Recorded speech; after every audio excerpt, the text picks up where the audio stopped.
You probably think the tool store battle is just Home Depot versus Lowe's, orange aprons, blue buckets, the same parking lot traffic jam. But the real plot twist is happening in a smaller box with a red sign.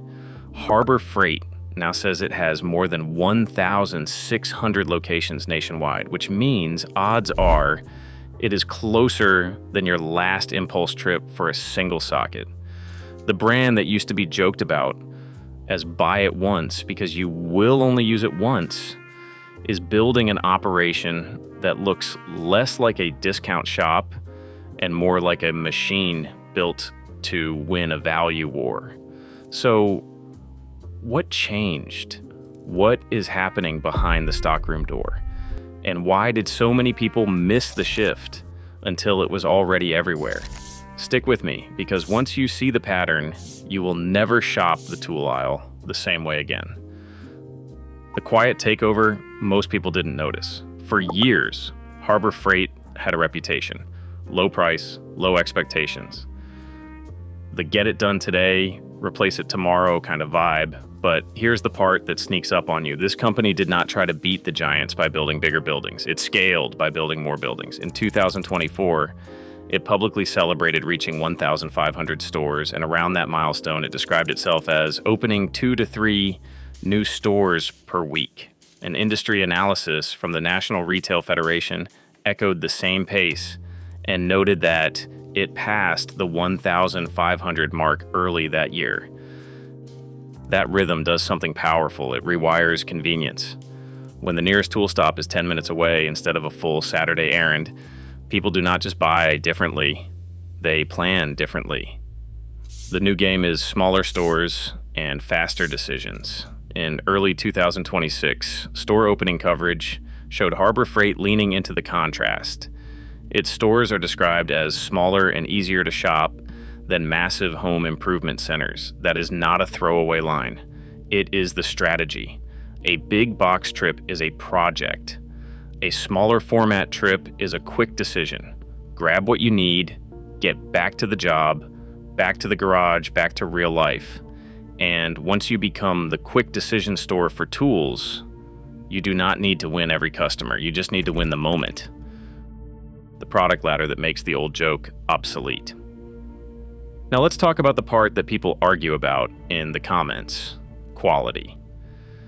Instead of acting like every tool is pro grade, which it is not, the smarter way to think about the modern Harbor Freight is as a product ladder, a stack of choices designed around how often you use a tool and how hard you push it. We can see that ladder in how the company organizes and promotes its private brands. Its brand directory spotlights lines like Icon, Hercules, Daytona, Predator, and Bauer. And its newer store announcements describe those lines as core parts of the in-store lineup. Translation: it is not one store, one quality level anymore. It is one store, multiple use cases. That's how you pull in weekend DIYers and the person who earns a living with their hands without pretending they are the same shopper. How they can price like a discounter and still talk like a brand. Here is the under the hood math. The company's own About Us page explains its core pricing approach. Work directly with factories, cut out the middleman markup, and pass the savings through to customers. Vendor guidelines aimed at suppliers reinforce the same idea. Global buying, a massive store footprint, and a value promise built on scale. If you're wondering how they can keep shelves filled across that many stores, that brings us to the real behind the door moment. The warehouse story that changes everything.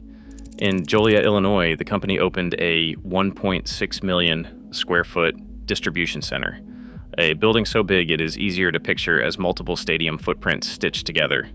It was designed to efficiently serve 300 plus stores across 16 Midwestern states and was projected to bring about 800 jobs to the area. Both the company and local economic development coverage point to the same technical theme. The facility includes automatic storage and retrieval and robotic operations, the kind of systems that reduce picking friction and increased throughput. So the story is not just that tools got better, it is that the engine got better. And when the engine improves, inventory, replenishment, speed, and consistency all improve. And the store can expand without collapsing under its own weight.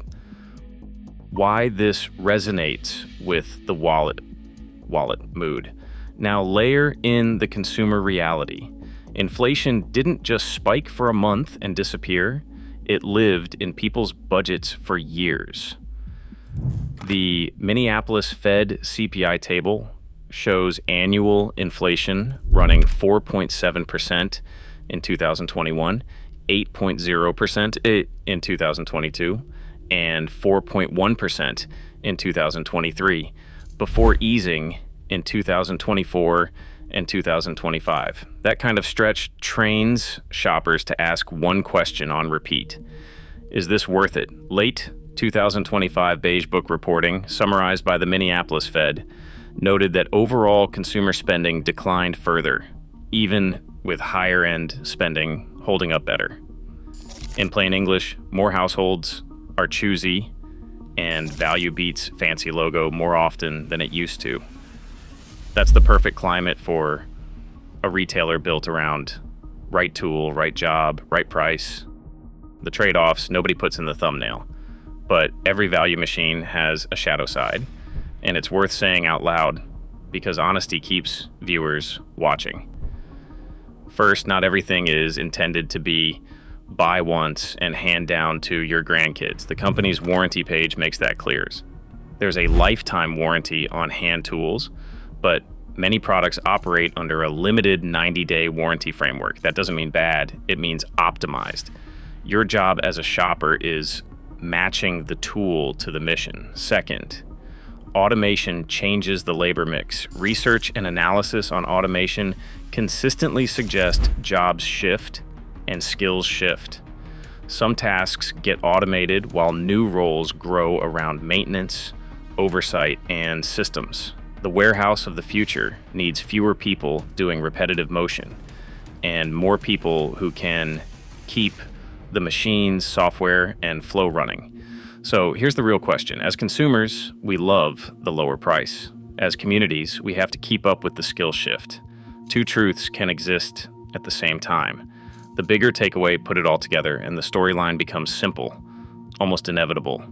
A chain that says it has 1,600 plus stores nationwide, a proven track record of rapid store openings, an upgraded logistics backbone with automation, a consumer climate that is trained to hunt value.